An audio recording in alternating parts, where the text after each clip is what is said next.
My name is Debbie Ward, and I'm the Director for the Local Government Capacity Centre.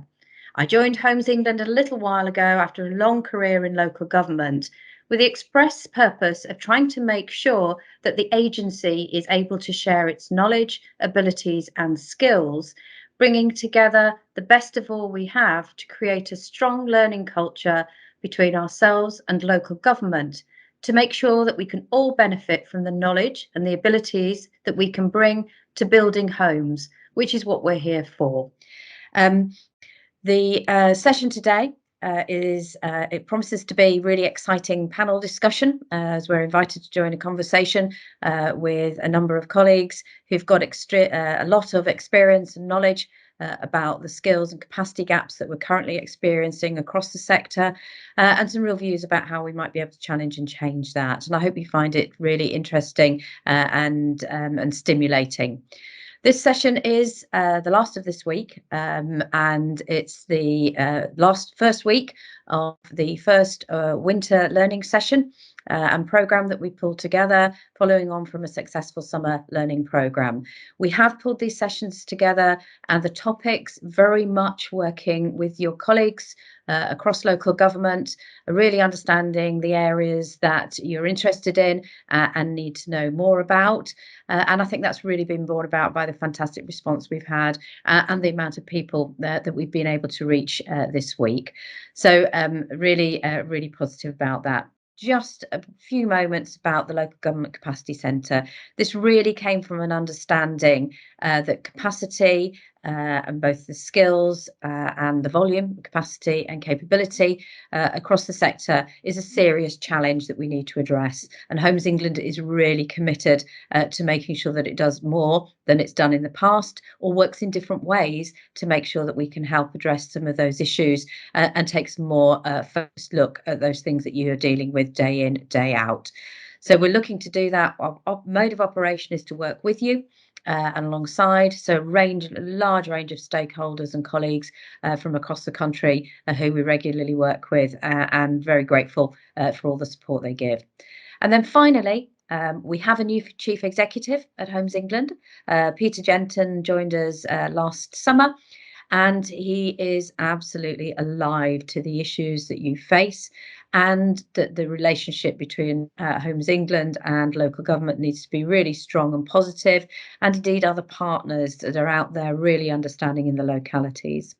So Peter's asked me to pass on a message saying that I know that local and combined authorities and local partners you work with are critical to lead, develop and deliver homes that meet the needs for your communities. I've seen your work in action across the country, and I'm committed to ensuring that Homes England supports your work, shares expertise, experience and skills, so that we can forge ambitious local partnerships that can get homes delivered. This winter learning event is part of that plan, and each session focused on a topic you've told us you want to know more about, and builds on the feedback that you've given us from that summer learning programme. I hope you enjoy the session today and look forward to seeing both your feedback and how you use the knowledge and experience that the session can deliver.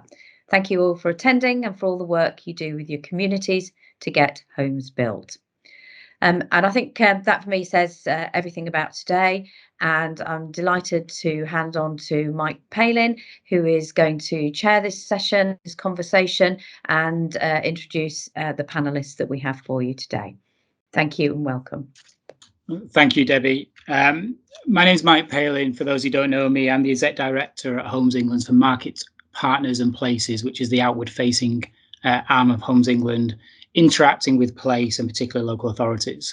I'm a former local authority chief exec myself, but I've also worked in consultancy and in a number of regeneration and economic development bodies. So I've seen the capacity and capability challenge from multiple sides. I'm delighted to say we've got a great panel of people with us today. So I'm going to start with Pooja Agrawal, and apologies for that pronunciation, Pooja. She's a co-founder and chief executive of Public Practice. Public Practice is a social enterprise with a mission to build the sector's capacity to improve the quality, equality and sustainability of places. And you may have picked up from Peter Denton's introduction there, it's something that Homes England probably needs to focus on more in the future. Pooja is an architect and planner who has worked for Homes England, the GLA, and in private architecture and urban design practice. Next, I've got Sarah Carey. She's the Executive Director for Place at Enfield Council. She has a PhD in town planning and leads services that are centred on Enfield's residents' quality of life. This includes being responsible for Enfield's longer-term development plans, including 4 major regeneration programmes and Meridian Water. Next, Ellen Vernon is the Programme Director at One Public Estate. One Public Estate is part of the LGA family, supports locally led partnerships of public sector bodies to collaborate around their public service strategy and their estate needs. She was previously the growth lead at North Devon Council. Then Rachel Shimin. Rachel is the first CEO of the new Unitary Council of Buckinghamshire, which I'm sure is very interesting, an organisation which was created on the 1st of April 2020, bringing together the 5 predecessor councils in the county. It is now the 2nd largest non-metropolitan unitary council in the country. Rachel is a qualified executive coach, peer reviewer for the Local Government Association, and was awarded the OBE for services to social care in 2014. With that, we'll move on to the first question. So we're going to go through a series of questions and then summarise those results as a panel and bring you in. Please do put your questions in the chat as we go, and we will monitor those and where we can respond. So the first question is about skills challenges and their impact. So we know that attracting and retraining built environment and property professionals is a significant barrier to housing and regeneration delivery for local authorities. It's well evidenced, reports by the LGA, the Northern Housing Consortium, Greater London Authority, etc., and public practice have shown that challenge. Specifically, 79% of local authorities state that a lack of resource is the reason they are unable to proactively undertake community engagement, and over half of authorities have no in-house design expertise. So reflecting on the current environment, what do you think are the most significant skill challenges for local government, and how do you think they are impacting on housing delivery?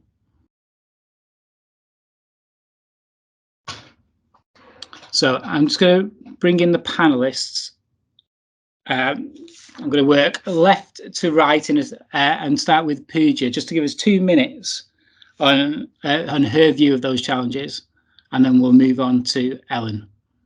Great, thank you. So I can hear myself. Thank you so much, Mike. I think you've touched on some of these points already, but I'm just going to reiterate. So we know that funding is a huge barrier for capacity and skills for local authorities. We know that the recruitment process is also really complicated and quite often failing. So, for example, there was a survey done by DLAC and PAS in 2019, and over a quarter of traditional recruitment exercises for planners were failing. But I think I'm going to focus a little bit on skills and actually finding the right people with the right skills to help authorities really deliver on their statutory requirements, but actually more ambitious plans. If you take the kind of key themes that a number of authorities are looking at the moment, starting with net zero, so many authorities have committed to being net zero by 2030, but they're actually kind of struggling to know how to deliver this in practice. They really want to do it, and it'll be interesting. I know Sarah Carey at Enfield is thinking about this as well. So how do you find those right skills to think about it at a strategic scale, writing a climate action plan and bringing various departments of your authority together to deliver that, but also some of those delivery skills of actually delivering retrofit on the ground? How do you get those skills in-house or build those skills in-house? Design. We've seen such a big emphasis on design from national government, talking about design codes, and you've already alluded to this, the lack of that in-house expertise, and building on that, over 70% of local authorities find it hard, basically challenging or impossible to recruit staff with that expertise. And linking to that as well, I think, is around community engagement and participation, which you also alluded to. But there's a whole range of other skills. If we're talking about digital skills, ecology skills and landscaping skills to respond to the environmental bill, but also capital and property delivery skills, which is having a huge impact on how authorities actually deliver these plans. If okay, I'm just going to really touch briefly on what we do as an organisation. So we are a social enterprise. We've been established for the last 4 years, and we've been working in the Southeast, and we work closely with the local authorities. We understand what these needs are, understand these gaps in the skills. We help them shape these roles, bring in people, professional people at a mid-career level, run the rigorous recruitment process, take that kind of process out of their hands and place people into the local authorities for a year-long placement. And what we've seen is that most people we place come from the private sector, but most excitingly, most people stay on. Over 90% of the people stay on. And that's helping that impact you talked on, is really being able to deliver their plans and ambitious plans. Thank you, Pooja. Ellen, could I bring you in on that? Yeah, sure, and corroborate, I think, everything that Pooja's saying there. I think what One Public Estate has got a national perspective, so we work across the country. And I think one of the key points that I would make is that skills challenges can be really different in different parts of the country, depending on whether the area is peripheral, central, urban, rural, etc., the nature of the local authority and how it works with its partners. I mean, just digging down into what particular skills are where there are gaps, where there are challenges, where we see that as a programme is particularly in terms of professional skills. So planners and surveyors would kind of sit at the top of that list. But I'd also make the point about the importance of other corporate professions within local authorities. So legal teams and so on have a key role to play in built environment activity and property projects. I'd also suggest, again, as Pooja has, there's an importance around the non-statutory roles, so where they really add value and speed and help address obstacles in property projects. So those who have specialisms in environmental elements, or whether that's design, urban design, heritage, etc. So the importance of those, they're not everywhere, so they are kind of in certain parts of the country, but not others. And then I'd make a plug as well for those roles, those skill sets which are involved in project and programme coordination. So local authorities do a huge raft of activity, not just built environment and regeneration and development, and actually having individuals who can navigate property projects that need to engage with multiple parts of a local authority at different points in a lifespan to get delivered are really key. And those kind of skills are very much across the board. They're in the demand in the private sector, so there's clearly a supply and demand concern. Just to come to the second part of the question that's being posed, kind of what's the impact of that? Looking at that from the perspective of our programme and the bids and the support that we provide, I think we see the difference in terms of the readiness of projects when they bid to us, as to the kind of the skills and the capacity that's been available in a local authority to develop projects, but also the deliverability of projects. So to what degree is that pathway being planned and set out? And then just looking at it from the lens from a local authority perspective, clearly for projects that we have supported, speed of delivery is really important, and that relates to cost. So if there are delays, if things slow down, ultimately it's taking more time, that's costing more to deliver that project. And obviously there's the kind of public service perspective. It is taking longer to provide that housing, where in, I think, communities up and down the country, there's a real need for that in its various guises. Thank you, Ellen. I would like to bring Sarah in there, because maybe if Sarah, you could focus just a little bit on the life cycle of a regeneration project and how difficult it is to resource the skills at the different stages of that life cycle, as well as the broader challenge of skills for the built environment. Sure. Hi, thanks, Mike. So I think what Ellen said is really interesting about the fact that local authorities are having different skills problems and different, like, it's not uniform. And I know what this sounds, if we've opened this presentation with like, oh, we don't have these skills, but I think it's important to just state, like, local government and Homes England, we're not trying to build as many homes as we're trying to build now. We're trying to do something new. 5 years ago, we weren't trying to do this at this scale. And so it is important to recognize that this is a growth area for local government. We are stepping in, we're delivering homes in a way that we haven't before. And it's entirely natural to have skills, capacity, and knowledge gaps. And in Enfield, it's actually something that we, at a senior management level, talk about a lot. Like, we know there's skills gaps, we know there's capacity gaps. We're going to work on those, because if we get those right, then we can get a better output in terms of the quality and the design of homes and the project management. So just wanted to open by saying I think it's entirely natural that we're in the place that we're in. I'd also say that, so I run a department of touching all services that relate to the built environment, and building homes and changing bits of city are actually really complex, and they require a huge collaboration among different professionals. It's not the same as managing parks and collecting the bins. It is a very different process, and that just needs, we recognize that, but it needs to be stated that to build, in London, to build a kind of mansion block style or 20 homes on a site requires 120 different skilled professionals at some point during that life cycle, and that you're not always going to have it in-house, and that's you need to bring on professionals at different points. And we talk a lot about when it's a good idea to do that, when it's not.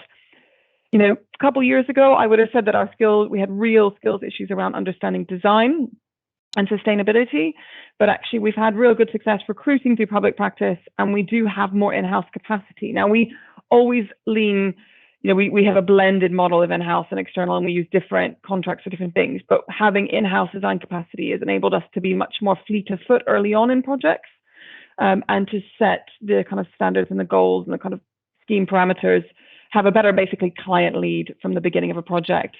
And that's been a really positive thing that public practice has brought to Enfield. I think right now some of the skills that we are struggling with are around project and program management, and Ellen talked about that actually just as well, but just understanding the complexity of the project and being able to keep an eye on its risks. And Ellen talked a lot about how that leads to slowness of projects, or having to redo work, or not quite understanding, we're having trouble getting to delivery because we haven't done enough work early on, and we're getting to contract phase and going, oh, wait a minute, we actually sort of figured that out first. So that kind of project and program management approach, and it's entirely natural. And I would say my experience in the private sector is that everyone has that challenge. It's not just in the public sector, but it is definitely a challenge. And then there at the moment is a little bit about managing contracts and managing risk. And that's related to legal management, but it's also just experience. About how you work with contractors, and that is as the whole sector is trying to deliver more homes, it's entirely natural that we don't have that many people, enough people to help do that. So it's about how we grow that on through the work that we do, learning on the job, and how we give support people to do that. So that's like local authority perspective.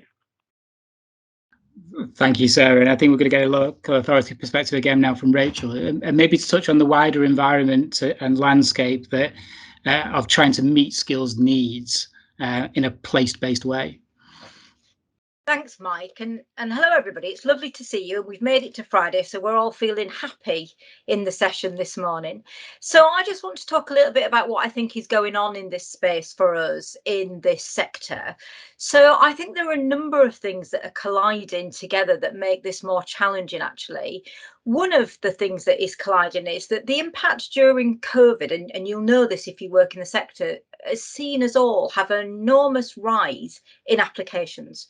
And there is a bottom line for us in that our supply of skilled professionals in this area just has not kept pace with demand. So in Buckinghamshire, for instance, we've seen at least a 25% increase in applications, and we are processing about 14,000 applications a year. We're issuing over 1,000 decisions a month, but we're just really struggling to keep pace. Now, alongside that, we've also got an issue, I think, around how we are skilled and able to respond to some strategic planning applications. So in our patch, we happen to have Pinewood, and I think Ellen talked earlier about some of the differences in geographies. So different parts of the country will have different major projects on their patch that are germane to their area that require quite a lot of resource, don't they? Quite a lot of skilled assessment, quite a lot of professional and technical input. Now, when you put that alongside that really big increase in planning applications, we've immediately got an issue about capacity. And the third thing that I just wanted to draw attention to in this space is the impact of infrastructure projects. So again, just talking about my locality, I've got East West Rail and I've got HS2, and they both suck in an enormous volume of people who actually I would quite like to employ in Buckinghamshire directly to meet some of our own challenges. So I do think it's important for us and government and Homes England to recognise that we've got a number of issues. Now, the benefit about working in local government, and I would say this, wouldn't I? And it speaks to the comment made by our colleague from Oxfordshire, is look how much you can influence the place. Look what a difference you can make to the quality of people's lives, to outcomes for people, to the environment we all live and work in. So when we come on later to talk about, well, what might we do in this area? I do think there's something about the unique selling proposition of working in this sector where you're absolutely making a difference. And I think we need to capitalise that, and on the passion that people have for doing this sort of work. I'll leave it there. Thanks, Mike. Thank you, Rachel. And I think your very relevant points is that the market as a whole has not probably got the skill sets or the volume of skill sets that everybody wants. And there's a real risk that we all pinch from one another when actually we need those skill sets, focus on the projects that need to be delivered. Ellen, could I just bring you in before we move on to the next question around how you see local government strategies in trying to meet that different skill set challenge, so how they take different approaches in different places and how there's very different models out there. Yeah, sure. So I think some of the best practice we see is where there is collaboration between local authorities in a kind of high level locality footprint. I mean, I won't plug one public estate. I'm hoping most people on the call are probably aware of that, but it is that concept of kind of sharing, not even sharing roles, sharing mentoring, expertise, etc. So placemaking is an art, I would suggest, not a science. So nothing can beat the experience of somebody who's addressed some of those challenges before. And Rachel made the good points about, and Sarah as well, I think, about the importance of properly planning projects and being able to anticipate obstacles that will invariably arise. So I think local authorities who take those sort of approaches, for me as well, I think there's a really key role in terms of the organisational culture of a local authority, its approach to leadership, and encouraging that collaboration across its different departments. I don't want to pick out anyone in particular, obviously. No, thank you. So we're going to move on to the first set of questions that everyone can interact with. So we're going to share 2 polls in the chat.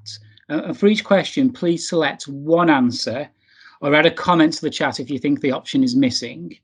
And all the responses will be anonymous as well. So we'll give everyone in the audience a moment to respond to each question in turn, and then we'll invite our panelists to reflect on the findings based on the experiences and share some more examples of the good practice in the way that Ellen touched upon. And maybe even, Ellen, you could name some people in that way. So the question is, what do you think is the most significant barrier to meeting local government capacity needs?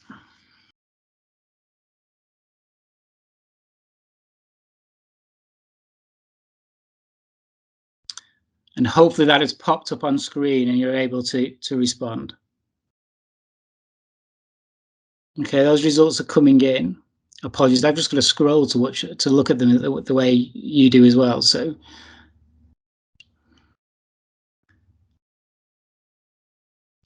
the lack of training pathways has been highlighted. Around a quarter of respondents are coming back with that, and it's maybe something we'll touch on later, whether the last 10 years of austerity has impacted on that flow through of skills into the sector in this space. Again, about a third of respondents on the difficulty attracting appropriately skilled people. That might be down to the competition in the market that exists with a lot going on. I'm glad to see complexity of recruitment processes is quite low, because it's something that's in our control to a larger extent. Lack of available funding for staff, we can touch on that. I'm sure our panelists will have a view on that challenge in the context of local government's wider funding envelope and what's happened to that over recent years. And the high turnover of staff, again, that's lower than I would have expected, to be honest, in a competitive market. And turnover is one of the things that you tend to see a lot of. So very quickly, I just wonder if, Rachel, if you could come in first, perhaps around the funding for the types of staff we want, and the context that you as a local authority chief exec face in trying to sort of spin a number of plates, shall we say. Yeah, and a couple of colleagues in the chat bar have made that point, haven't they, about competition with the private sector, and we're certainly in that space where we're trying to juggle the massive impact on all of us of the inflationary pressures with pay inflation and then competition. So I think there is an issue about pay and rations, if you like, and I think one of our challenges as local government is to think about what makes our opportunities more attractive in this space. So if we can't just compete on price, and we know we can't in lots of areas of the work, what are our USPs as an authority, as an employer? And I've put them in the chat bar around cross-fertilisation and work. So I think when we're going out to the market, we need to tell the story, not just about the team or the role, but the wider place, the opportunities for placemaking, the opportunity to make a difference, the opportunity to work in a way that cross-fertilises. So one of the things I'm really keen on doing in Buckinghamshire is asking colleagues at very senior levels and beyond to step into somebody else's shoes to do project work. So for instance, our principal educational psychologist is part of our planning improvement board to talk about cultural change and helping people manage change. Now, we're in an amazing position, aren't we? I can't think of any other employer that has such a diverse range of functions. And as human beings, we're not just passionate about the thing that we do to earn our living, we're passionate about all sorts of things. So can we use that USP to attract people in, to make sure that they are well supported, well led, well managed and well developed, and that they get a real chance to feel passionate about the work they do, but also to get involved in other areas of work that might be genuinely interested and interesting to them. I do think, Mike, though, that there is a very real issue about competitiveness in terms of salary levels. And I think we're all in a very difficult place in trying to keep pace whilst at the same time having more demand pressures. That means we've got less money to spend on salaries, and sadly that is a fact of life for all of us. Thank you.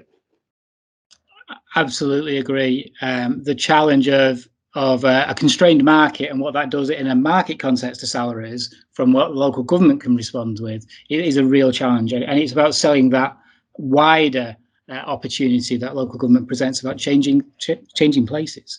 I'm going to move on to question 3, and then we'll have more time for discussion at the end of that one. So, which of the following capacity solutions do you think will have the greatest impact in addressing needs? And again, I'll briefly summarise your results as they come in.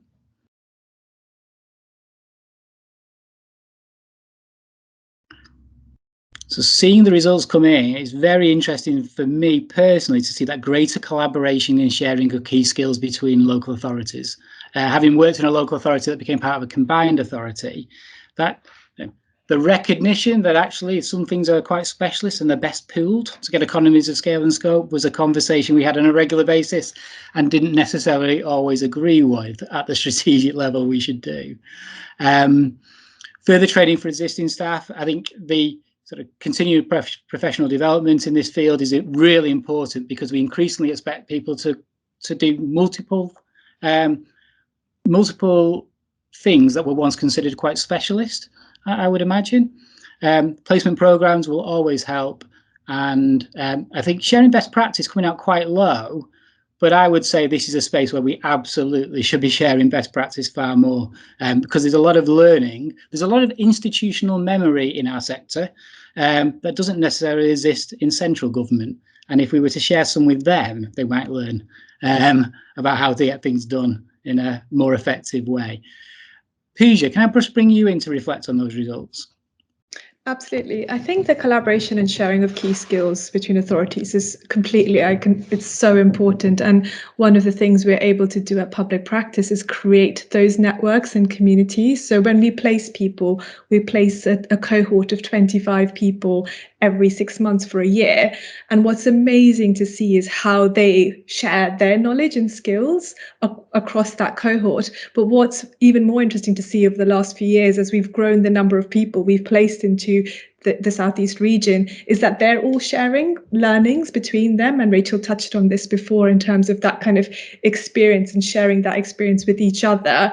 And that sharing is not constrained to only the people through public practice, but actually colleagues and line managers and that officer network that we've developed through that program. That collaboration is something that we think is one of the most important things. It's not just about placing people, but creating those communities of culture, of sharing best practice. So we see people solving similar problems across within the same team, like within the same authority, let alone across the region or wider. So sharing that collaboration, that kind of culture shift is really, really important, and especially when we're thinking about impacting places, as everyone has touched on. You need such a wide range of skills to solve problems, whether it's transport skills and infrastructure skills to delivery and project management skills. So I think that's a really interesting learning there. And Sarah, maybe I bring you in on as both a place leader and a service leader in a council. How do you sort of manage the challenges of needing capacity and capability, but having to manage on a day in, day out basis the barriers that you face? We spend a lot of time trying to take down some of the barriers, actually, but where we can. I think one of the things that we try and recognize is that, and I think it's interesting actually that a lot of people have said greater sharing and collaboration and sharing with key skills.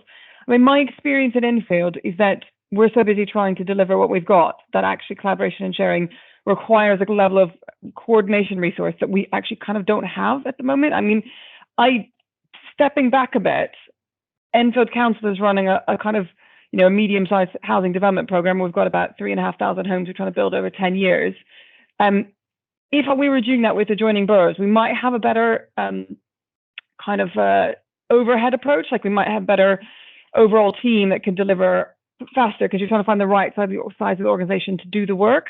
But I don't have that choice. I don't have the choice of thinking like that. We just need to get it done. And so while we might do networks of sharing informally within staff, that formal sharing of let's have jobs that spread across local authorities is something which, quite frankly, I would struggle to have the capacity to even set up, much less to do at the moment. So I think it needs to be really honest about the fact that most local authorities are just trying to get the things done that we need to get done. And while public practice and other things, there's lots of informal skills building, and we can do a lot of on-the-job learning. This idea that we'll have like a pool of architects that are jointly employed by 3 boroughs and work on different projects. I don't have quite frankly, don't even have the capacity to think about that. So I think there's real barriers, but what we're trying to do is work within my own department and try and learn from the kind of organizations that can easily slot end to Enfield, like public practice, and bring in that capacity and that skills and knowledge sharing through those existing frameworks, I guess. Thank you. And Ellen, your views, and perhaps from a One Public Estate perspective, how you've seen councils who have particularly recognised the barriers but used your external support to help remove some of those barriers and maybe pool what they do. Yeah, absolutely. So a good number of the partners that we work with do work in that way, and they do. Maybe they don't always go as far as actually having kind of job shares between local authorities, but I think it's the space before you get to that. It's where you've got local collaborations of particular groups of professions who are delivering similar activity, who are just able to share practice, provide a bit of mentoring and support. How did you run that procurement exercise to secure a development partner for a difficult site? What did you do? How did you unlock some of that thinking? So it's having those kind of conversations, I think, rather than job sharing as such. You did challenge me just now in terms of calling out a few local authorities where we see best practice.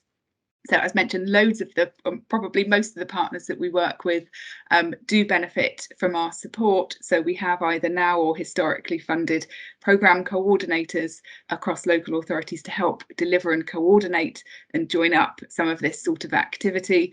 And then just to call out a few who have done some particular things, I think.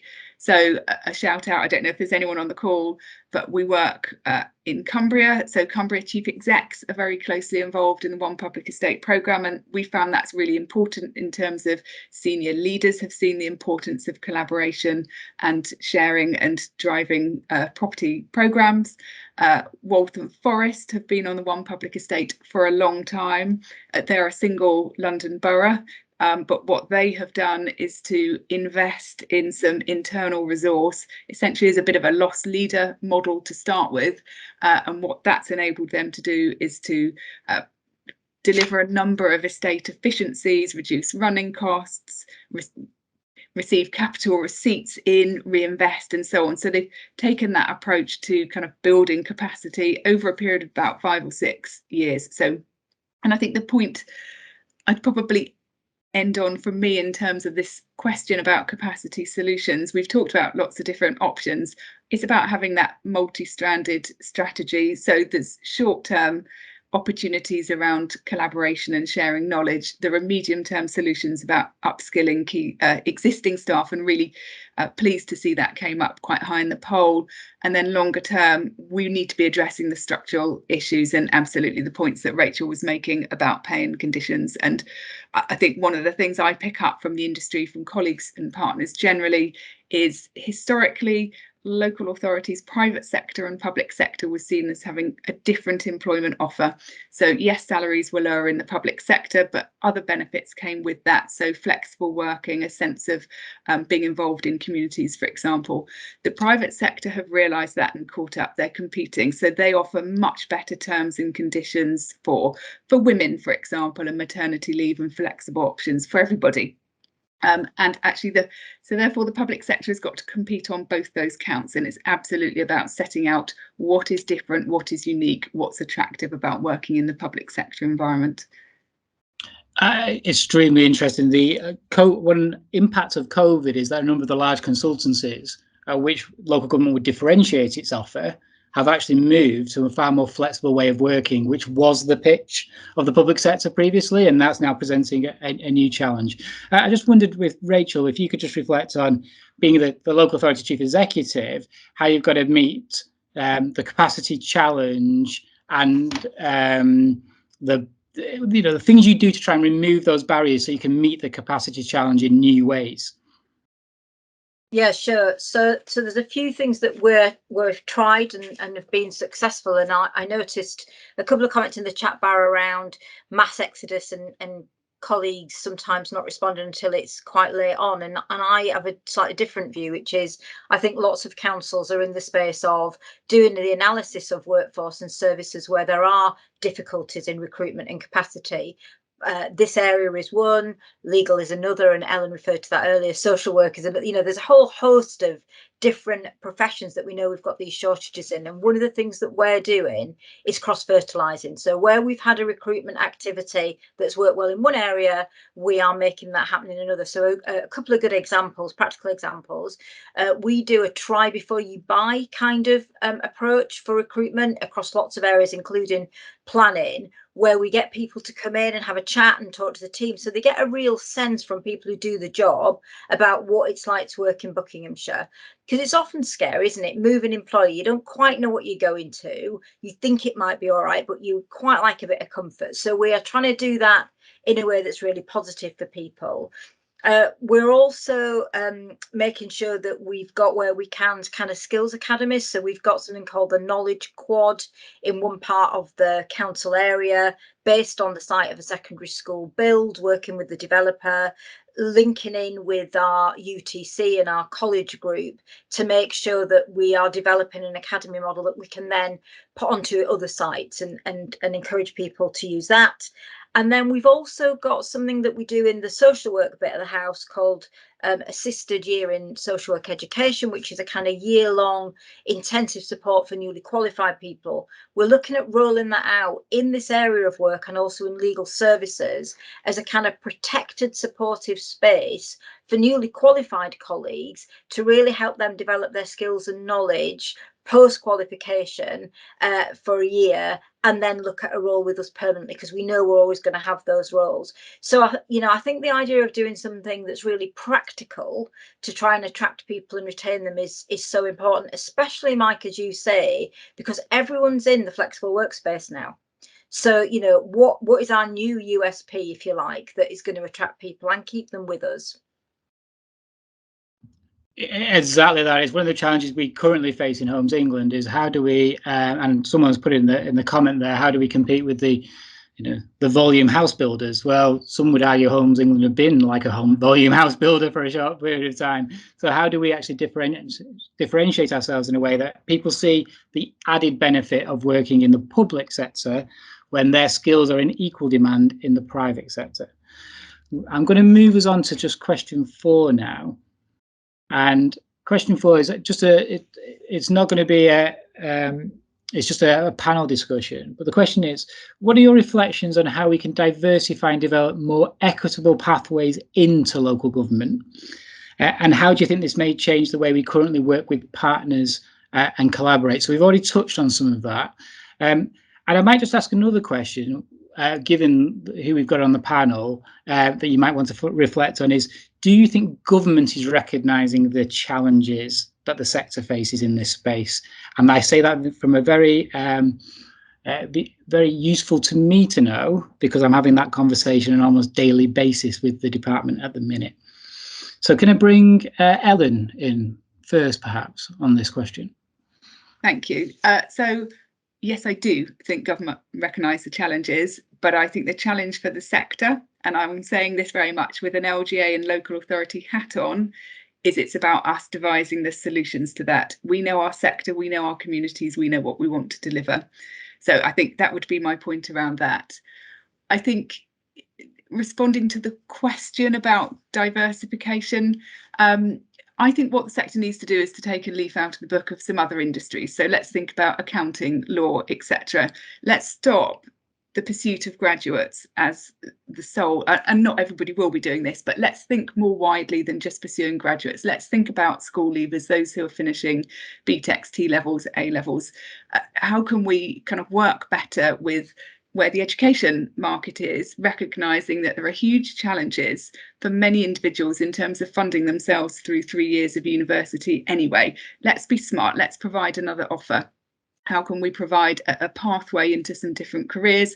And maybe that's starting at a level where there's some good broad level of introduction into local authorities and the public sector before people then go on to specific pathways, whether that's built environment, whether that's legal, whether that's social work or whatever. Let's be smarter about what other parts of kind of society and the environment are like at the moment. I think we just need to think about that. It takes time to put real changes like that in place. So let's think about that now. Again, how do we collaborate as a whole sector on some initiatives like that? Thank you. And Pooja, maybe your reflections as well? Yeah, absolutely. I think there's a couple of things just to pick up on. One, I think that what Rachel was talking about around the communications is so important, that USP, the impact you can have in working in the public sector. And if anything, I think post-COVID, people have been thinking so much more about where they live, their neighborhoods. And, everyone was, lots of people were volunteering in food banks, and actually seeing that your responsibility to your community, to your neighborhood, to your places you live in, I think it's a really actually quite a good opportunity for the public sector to really push that agenda. The whole narrative that working in the public sector is, bureaucratic and this, the kind of everyone hating on planners. I've been trying to be nice to planners trending on Twitter. It's been picked up a little bit, but it's that, isn't it? It's like, if everyone's hating on people who work in the public sector and on planners, it's how are you going to attract young people, touching on Ellen's point, to join the public sector. The second thing I would talk about, maybe more diversity more generally. We think quite thoughtfully about how we can improve inclusive processes in recruitment. So we look at various different types through our recruitment process of trying to bring out different types of strengths and skills of people, and not just test them on the kind of STAR interview, which, to say, lots of people who work in the private sector have never done the STAR interview before, and it's a huge barrier to actually, is very opaque, knowing where to even look for a job advert for public sector. All of those processes are quite a big barrier. And the last thing I would say is why people come to public practice as well is we are able to see the potential and translate people's backgrounds into roles in the public sector. So we get so many people who have international experience working on these incredible master plans across the world, but they just don't get a job in the UK in the public sector because they get told, oh, you just don't know about the UK planning system. And we take that responsibility of helping that kind of induction process of how the public sector works or how the UK public sector works. And I think that's really important, just seeing the potential and bringing people with different skills who have it. You basically get, but you've never worked in the public sector, therefore we're not going to give you a job in the public sector. It's just it's a kind of losing battle, and we're trying to basically change that narrative as well. And I think that's really interesting. I'll bring Sarah in on this. That the idea that actually what local government needs to do is recruit people who have a mindset of collaboration out with of the sector, particularly in this skill space, and an ability to be an intelligent commissioner of quite specialist and niche services. And I just think, Sarah, how do you have a strategy for doing that? Because you take a project, it needs a lot of skill sets, but you need a person often who has enough knowledge of everything, and it's where do you get those people from? Oh, they're incredibly hard to find, Mike. But I actually want to go back. I will come on to this in a little bit, but I want to go back to your original question around, does government understand the skills and capacity gaps in local government around housing delivery? And actually, I think it's beyond just local government. I think it's the wider housing delivery sector. They are being told that all the time. There was a recent Built Environment Committee report out of the Lords, which was very strong on the fact that you cannot expect housing delivery if you don't, as a whole sector, invest in capacity. And it was, really clear about staff shortages being a real, in local authorities, both on the planning and on the development side, being a barrier. And I know that the RTPI and other people have been saying this for some time, but I think we need to keep saying that. So need to keep promoting the fact that it is a barrier to delivery. Turning to diversity and kind of the way you approach attracting people into local government. So I'm going to say two slightly contradictory things. One of which is that I think the local government has actually got a long way to go in terms of equality and diversity and bringing in a wider range of backgrounds of people who might not always have a graduate degree. And actually, I think the private sector is further along than the public sector in this. And a really good example of this is flexibility on maternity and paternity leave. I know that if you work in the built environment sector in London, you will have a better offer on that in the private sector than you would in the public sector. We just do not have good policies around that. And I think personally having really limited paternity leave holds women back, because it means that they end up being the caregivers, and we don't blend that in the right way, and they don't get to be promoted. So I think local government structurally has a long way to go. But I would say that the built environment sector as a whole, public and private, is starting to do, but needs to do more about bringing people in from different backgrounds. And that is, Ellen talked a lot about not just having graduates, and Pooja's talked about the way that you think about different people's skills rather than what the certificate they have on the piece of paper. But some of that, it cannot just be led by local government. Like the RTPI has got to change the way that they approach, getting accredited as a planner, and the same thing for architects, and the same thing for other services as well. So if we're really serious about actually having more people come into the industry, Pooja's right, we have to have a different framework for enabling that. And it shouldn't just be down to the way that local government HR works. That needs to be a bit broader. So, no, I absolutely agree. My partner is a built environment specialist. In her career, she has at 2 points had to take a step back in her career, and both because of being on maternity leave, and the built environment sector did not support her in the way back in. I have always felt that. And it's a particular, and how we get, and she was in the private sector background, she would have had a better route back in. In fact, the private sector tried to poach her while on maternity, knowing that was something that they could play on, which was an interesting strategy. Rachel, could I just bring you in terms of how you think the sector might work differently with partners, and perhaps recognizing that there are partners who have the skill sets that we've not necessarily taught to enough in the past, and I'm thinking about housing associations as an example. Yeah, so a couple of things, and I will just touch on diversity if that's all right as well. So I think we've got to create an environment at a place level where people understand the challenges that they're each facing. So locally for us, we've got a partnership panel which includes housing associations, which meets 3 or 4 times a year to talk about some of the big ticket items for the place, and then encourages those connections on problem solving. So, you know, what can we do together that's different to what we've done in the past? We did a lot of that during COVID, didn't we, as organisations across the public and private sector? So we really need to keep capitalising on that and think about where we can develop solutions together. And it may be, for instance, that we develop a joint skills academy, joint approaches to training and development across the public and private sector. I think working in conjunction with the private sector is really important because we're all trying to deal with the same sorts of challenges. I also think, though, that our approach in general needs to be more open. That point about, you know, you can only get a job if you've done a job, that kind of thinking is, I mean, it's just belongs in the past. Belongs in the past. You can only get a job if you look like the people who already do it. Belongs in the past.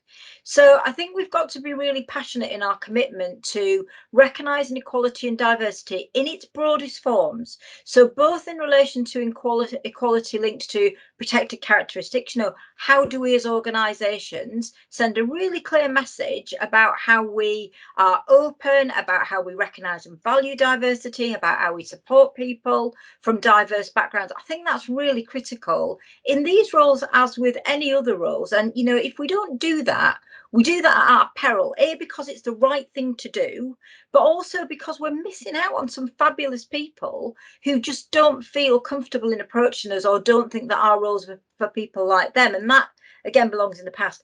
Very interesting that somebody in the chat bar says, I came over from Belgium. We've just recruited 20 social workers from South Africa.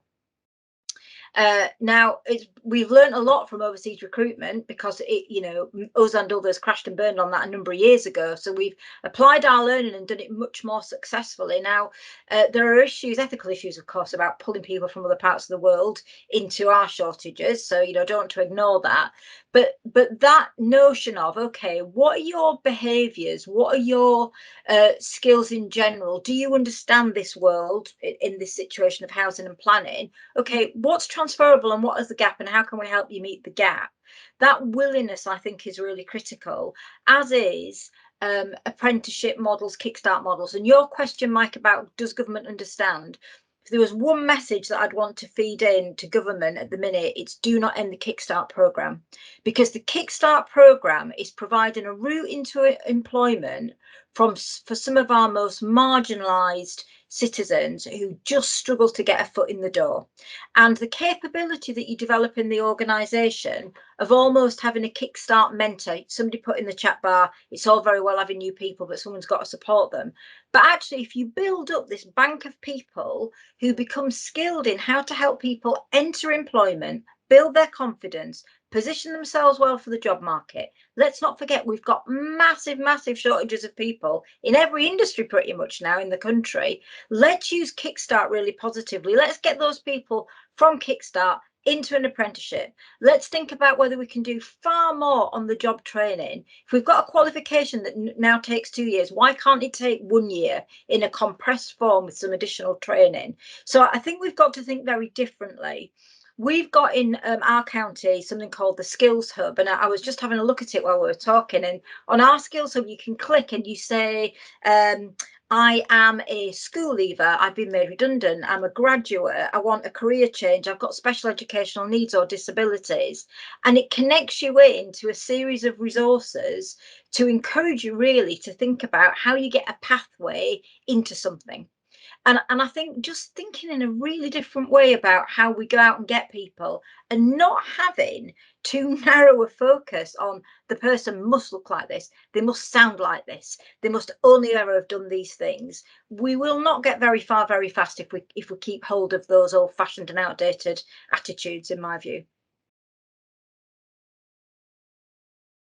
Again, I absolutely agree. And the reason why I touched earlier on, and I'll link these 2 points, the challenge, what the messaging of government at the minute is, we've got a conversation with them that says, there's a lot of capital flowed out of the door over recent years that hasn't had revenue linked with it. And there becomes a tipping point where there isn't enough capacity to spend the capital.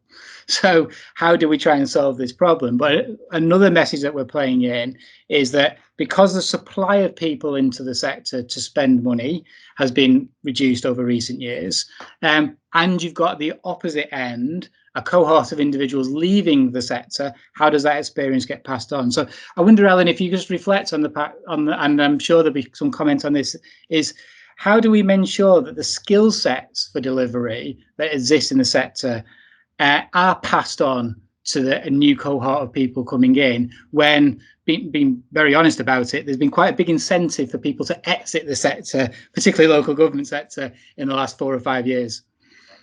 Oh, you've given me a really hard question.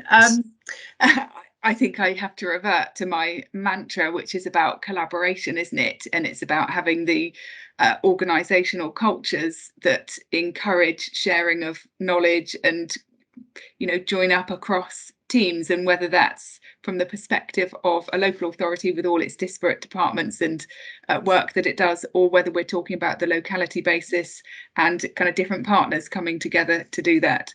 So yeah, thank you for that question.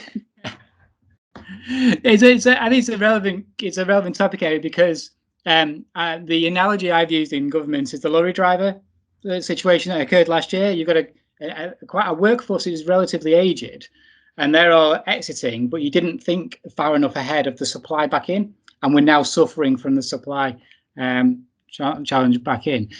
Pooja, can you just perhaps reflect on how you, as a social enterprise but consultancy, try and help local authorities understand where they've actually got a gap? Because I think it's fair to say, in my experience, that there's some local authorities that are struggling to see where their actual gaps are at times. No, absolutely. I think it's a really interesting opportunity where local authorities say we've got these ambitions, but we're not quite sure what are the types of skills we need to really deliver that. And we work when local authorities realise that they've got these kind of this gap, they come to us and we have these conversations and help them identify what it is exactly at what level, but also the types of backgrounds that might help them actually deliver these plans. And I think we generally see it as this kind of place-based approach, and we've touched on this earlier, that the need for lots of different backgrounds and expertise to solve a problem. So anything from someone having a really interesting approach to transport with the overlap of digital skills, something that we're actually doing in this current round of recruitment. Someone's got amazing digital skills and is really interested in transport, and how can you bring those two together to make that work with a whole plethora of other colleagues, or whether it's kind of 3D GIS modeling of a particular place.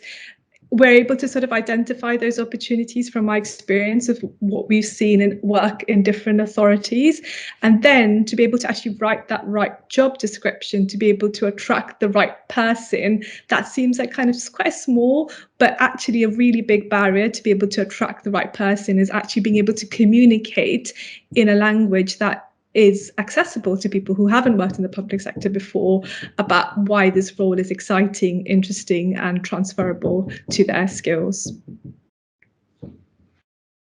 Thank you, Pooja. And Sarah, maybe any reflections that you've got on that as well?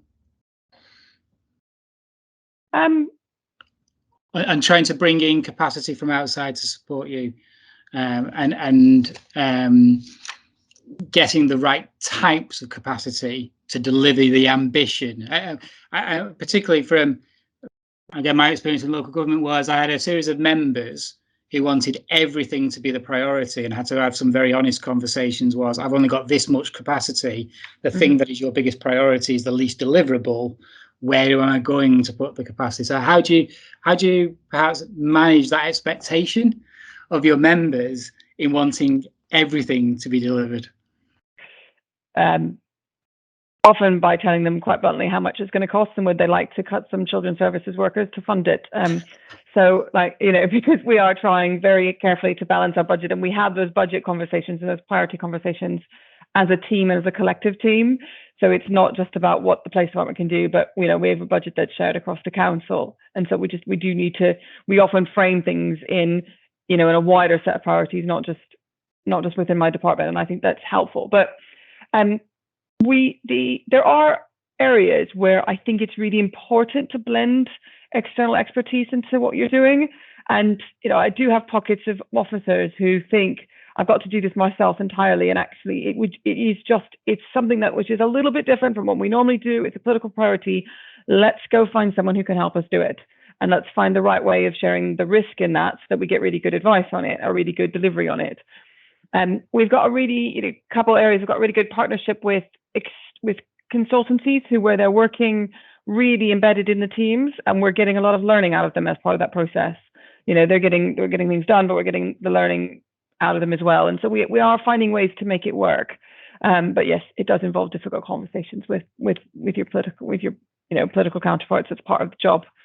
So it is a bit of a cheeky question, and maybe I'll bring Rachel in on it. Then does that requirement to work at the political interface sometimes present a barrier to people wanting to come into local government, particularly in this space? And I'm thinking particularly of planners who will often bear the brunt of having to take a professional opinion to a political committee where that is unpopular, but it's their professional duty to do so.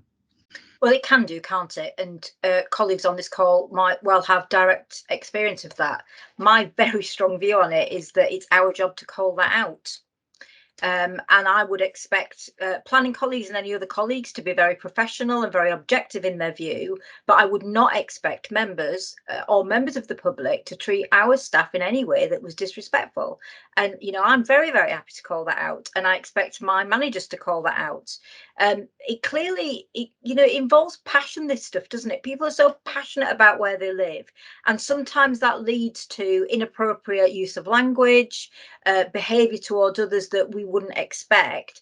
So I understand the context, but you know, it's still not all right to be on the receiving end of it. So I think there is a job for managers and senior managers in being very clear about that. And also I see my job as the chief executive and the job of my team to be able to say to cabinet members, scrutiny chairs, leaders of the council, you need to know that this has happened. It's not okay. This is what I've done. What can you do? We've got to give a very clear set of standards and behaviours about what is acceptable and what's not acceptable. Now, also that's never always going to stop it, but I think it's about constantly going back to people have got an absolute right to set out their professional opinion and judgment. Members don't have to agree with it always, and in fact panels may well override the professional judgment of their officers, but they need to do that in a way that retains respect for people as human beings, is my very strong view on it. And I absolutely agree.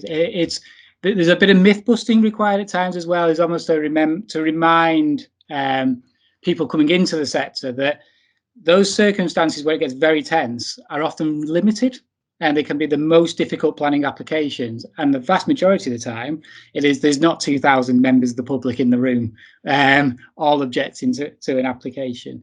I think we're going to move on now to the more general Q&A. So just ask anyone who's on the session, if you've got any specific questions, if you could put them into the chat, and we'll pick them up as we go.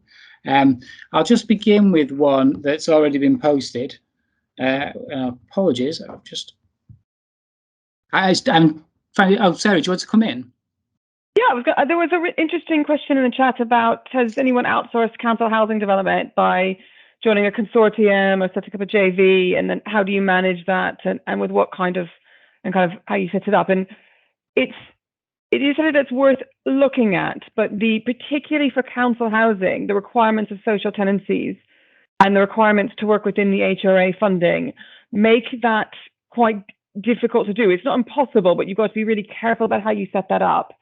And I would also say that, at least in, if you look at London's example of setting up housing development companies to do council housing delivery, I'm not sure it's solving, unless you're partnering with someone who's been doing it for a long time. In my experience, I'm looking at some of this, you're not actually solving the capacity problem. You're just putting it into a different organization and saying it's not my problem. So I think that there is, Enfield and other councils in London, historically, if you look back, Enfield's folded our housing development company because we were like, we're just putting the kind of capacity issue on somewhere else, and we're not sharing that risk appropriately. So we've said, look, we're going to do it. It's better to do it in a house than us to grapple with it. But I think there are options in that we should continue to explore. And there was a really good suggestion in the chat, actually, which I think someone, not me, should explore, about creating a public sector or charitable, actually architectural and design and planning company who works just for the public sector. And that format does exist in other cities around Europe. So a lot of major European cities have a municipal design department, but you have to have that, really think through the risks and the professional liabilities associated with that. But I think it is something that, is a good idea to be explored, just not by me. So happy to answer a couple of them, Mike. No, thank you. And I think you're right. I think there has been a trend to try and create housing companies driven by the concept, but the practicalities are quite technically difficult to do, and for it to be successful in what is a market context where your barrier to entry is quite difficult as well. Local government's great strength is it might have land, but it hasn't necessarily got the skills to deliver competitively on that land. So in terms of the role of perhaps RICS and other professional bodies, someone touched on it earlier, that the requirements to become, I think it's RICS chartered is still 4 years. Someone will probably correct me on that.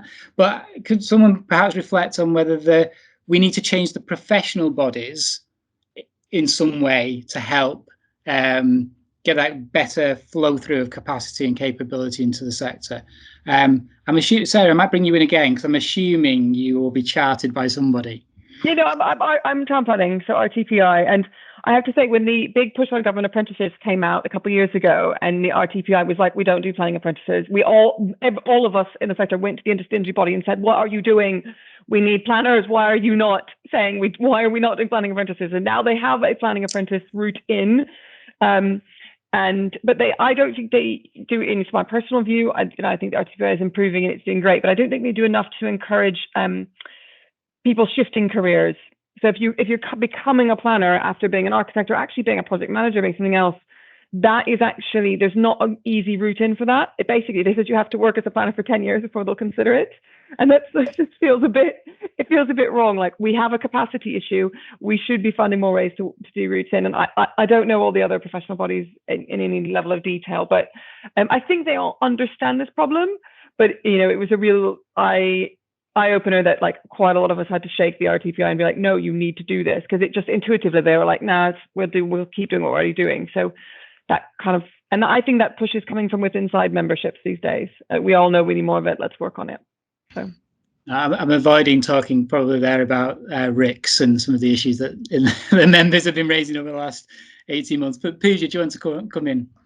Yeah, I think we talk about siloed ways of working within public sector, but it's a huge problem within institutions and professions. So I call myself a planner, but I've never, I've not done the RTPI qualification, but I'm a trained architect, and I always feel slightly rejected by both professions, because I'm not an architect in its obvious sense. I don't deliver buildings, and I worked in the public sector for a number of years, but I'm also not a planner in its most traditional sense. So we do, I think Rachel used the word old-fashioned quite a lot, and I do think that's quite a sort of old-fashioned approach to these sort of siloed ways of professions and working, and we just need to think about this in a much more interdisciplinary way and really support that.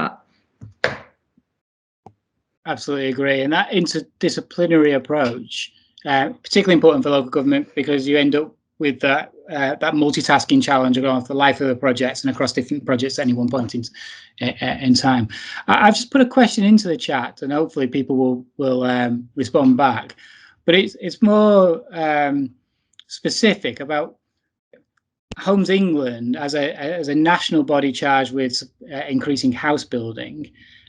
What is it best that we could do better to support the capacity and capability challenge of the sector? And you saw Peter Denton's opening statement. I will say here, there is a recognition that perhaps we should have been doing more over recent years to support local government as a partner in terms of the capacity and capability challenge. So perhaps if I come to you, Rachel, just on that, and whether you think there's more that Homes England could do. I wonder if one of the things that we might do is to do some sort of joint protocol work about, you know, top 5 high impact things we might do in this space to increase capacity based on the knowledge and expertise of the kind of colleagues who've joined both as presenters but actually also as people who do these jobs. Because as we know, we're all interested in the solutions. You know, we can all name the problems. I mean, it's the easy bit, isn't it? Understanding the problem, but actually what we're going to do about it. So, you know, I don't know, if I'm honest, Mike, how much that might compromise or not Homes England, given its role, but I'd be really interested in a kind of almost a lobbying proposition that says, based on what we know, based on all these learning events, actually these are the 5 or 3 things we could do that would have the most impact on turning the dial on what we're currently experiencing in terms of the challenges, and this is how much it would cost, and this is where we might get the money from. So I'd be keen on the practical, really. I think these kind of sessions are brilliant and really welcomed, and it's something that we've lost, isn't it? You know, over the years since austerity in local government, we lost all of our networking, our cross-fertilisation, our ability to pick up the phone and ask others what they did. So, you know, I think it's really valuable. This is a brilliant programme that you're running, but I'd be really keen on, you know, 3 or 5 high impact changes we might make together.